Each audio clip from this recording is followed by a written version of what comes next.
Welcome back to The Explainer. So if you're plotting out your next unforgettable adventure, you are in the exact right place. Today we're building a definitive first-timers travel itinerary for one of the most hauntingly beautiful and deeply historic countries on the map, Armenia. Tucked away is this hidden landlocked gem in the Caucasus. Honestly, visiting Armenia feels a bit like opening a book of secrets that's been closed for 8 millennia. I am so pumped to guide you through this, mapping out a trip that perfectly balances these breathtaking, rugged landscapes with quite literally some of the warmest, most welcoming local culture you will ever experience. To make this explainer super practical, we've structured it as a geographical journey.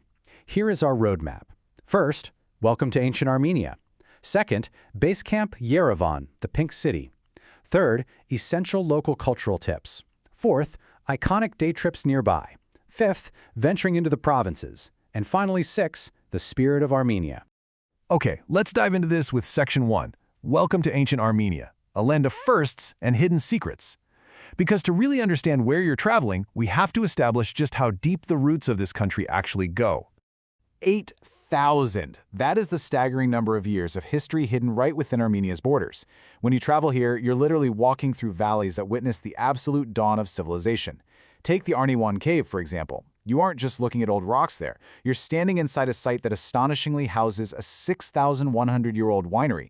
I mean, let that sink in for a second. They were making wine here thousands of years before the Roman Empire was even a thought, and they also discovered a 5,500-year-old leather shoe in that exact same cave. It's just wild. The thing is, Armenia was hitting major historical milestones way before many European nations were even a concept. In 782 BC, the capital city of Yerevan was founded. Jump to 301 AD, and Armenia became the very first country in the world to adopt Christianity as its state religion, completely mastering early church architecture along the way. And by 405 AD, they created this beautifully unique Armenian alphabet that they still use today. These aren't just dry historical dates, They're the living foundation of absolutely everything you're going to see on your trip. Moving on to Section 2. Base Camp, Yerevan, the Pink City. Settle into the vibrant capital.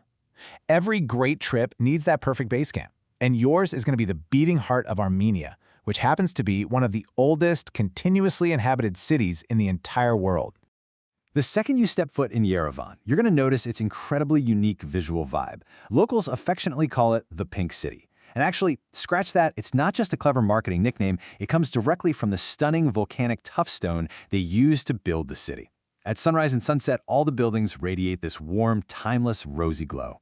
You absolutely have to stand in the center of the city at Republic Square to watch this neoclassical architecture catch the evening light right before the square's magical musical fountains burst to life. It's pretty unforgettable.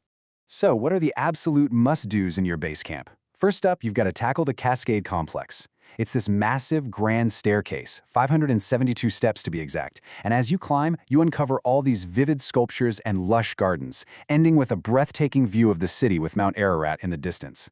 Next, you'll want to hit up the Vernissage Market. It's a really vibrant open-air bazaar, perfect for scoring intricately woven carpets and woodwork. Oh, and while you're wandering around between these spots, keep an eye out for a delightful little quirk: free public drinking fountains scattered everywhere.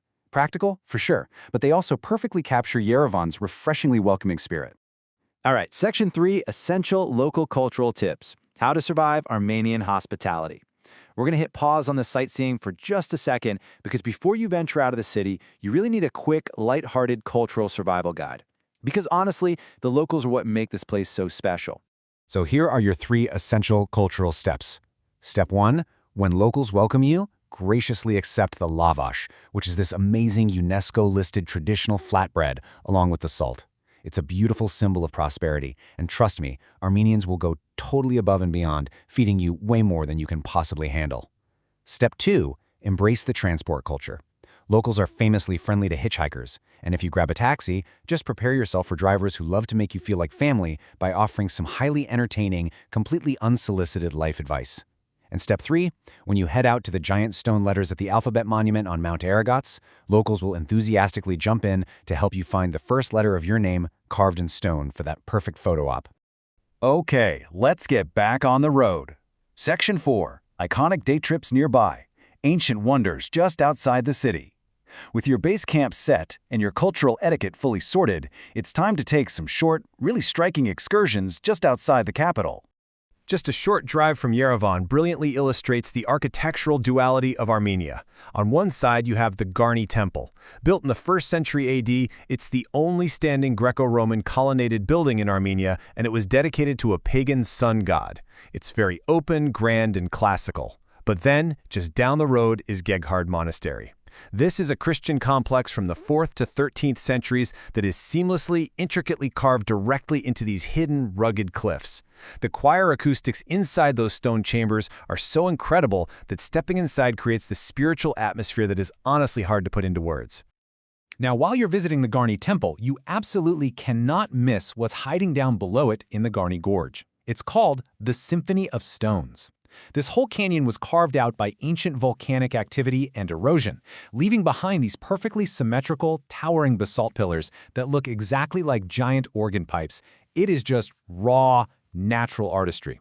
And it totally earns its name because the wind actually creates this fascinating, almost musical effect as it passes through the columns. Another essential day trip is Khor Varap. That name literally translates to deep pit, which sounds a bit intense, right? But it's actually one of Armenia's most iconic landmarks, set right against the jaw-dropping backdrop of Mount Ararat. It's this dramatic site where St. Gregory the Illuminator was locked in a dark underground pit for 13 long years by an enraged king. Against all odds, Gregory survived, miraculously cured that same king, and sparked the conversion of the entire nation to Christianity way back in 301 AD. And get this, today you can actually climb down into that very pit and really feel the immense weight of that history. All right, Section 5, venturing into the provinces, diverse landscapes, and historic hubs. Once you've knocked out those day trips, it's time to pack your bags and venture a little deeper into the remarkably diverse outer regions. If you're building the ultimate provincial checklist, here is your game plan. Start by heading east to Lake Sevan. It's one of the world's largest high-altitude freshwater lakes, aptly nicknamed the Pearl of Armenia.